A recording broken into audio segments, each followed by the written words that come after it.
Hello guys, today's video ay magluluto po tayo ng pork stick.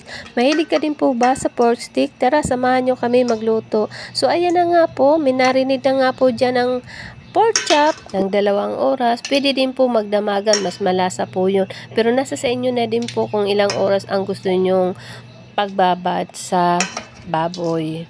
So, hinihiwalay na nga po dyan ang pork chop para ipan-fry naman natin. So, yung binabaran nga po na ng pork chop ay wag po natin itatapon. I-set aside lang po natin para magamit naman po natin mamaya. Hanggat maaari po, wag po natin isama yung sauce sa baboy sa pag-fry natin ng pork chop. So, ayan na nga po, nagpainit na tayo ng kawali at linagay na yung mantika. Kaunti lang ang linagay nating mantika kasi nga yung baboy na karne ay mamantika na rin. So, ikalat-kalat na lang natin ng kaunti and then saka natin ipa-fry yung pork chop. At yun na nga po, mainit na ang ating kawali at mantika. Siyempre, isusunod na natin ilagay ang pork chop or karne ng baboy para prituhin natin. Babalik na rin po natin yan para parehas maluto ang parehas na side, magkabila ang side. So, ayan na nga po, balibaliktad para maluto parehas na side. Mas masarap yan guys pag medyo crispy, yung bang medyo malutong-lutong. Pero wag naman po yung yung masyadong crispy na kasi minsan matigas na rin yung balat ba. Kaya yung tama lang. So, ayan na nga po, okay na po yan.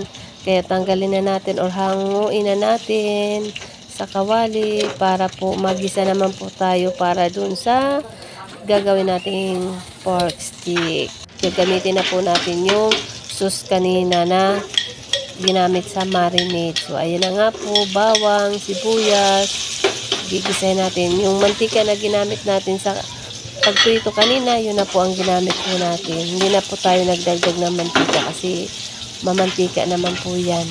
Ayan, marami na nga po eh. So, ayan. Ganyan. Halo-halo lang, gisa-gisa lang. Nakaka-excite na. Nakakagutom. So, ayan na nga po guys. Nagigisa na. So, ayan.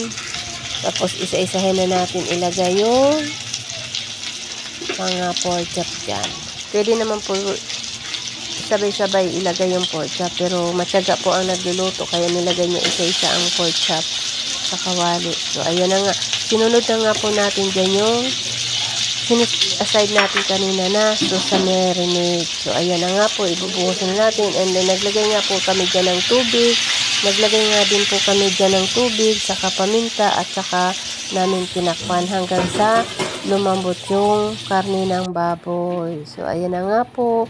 Nabawas-bawasan na nga rin po yung sabaw hanggang sa naging luto na ang ating pork stick. Ayan na nga po. Sarap. Ang bango. So, ayan na nga po ang ating pork stick version, guys. So, ayan na nga po. Luto na. Ready to eat na. Hinalo-halo pa ng kaunti para dumikit na po yung sa karne ng baboy. Kasi nga, yun ang mga gusto ng mga junakis. Malasa. Ayun nga po. Thank you for watching. Hanggang dito na lang po ang aming vlog. See you in our next vlog. Paalam. Bye-bye.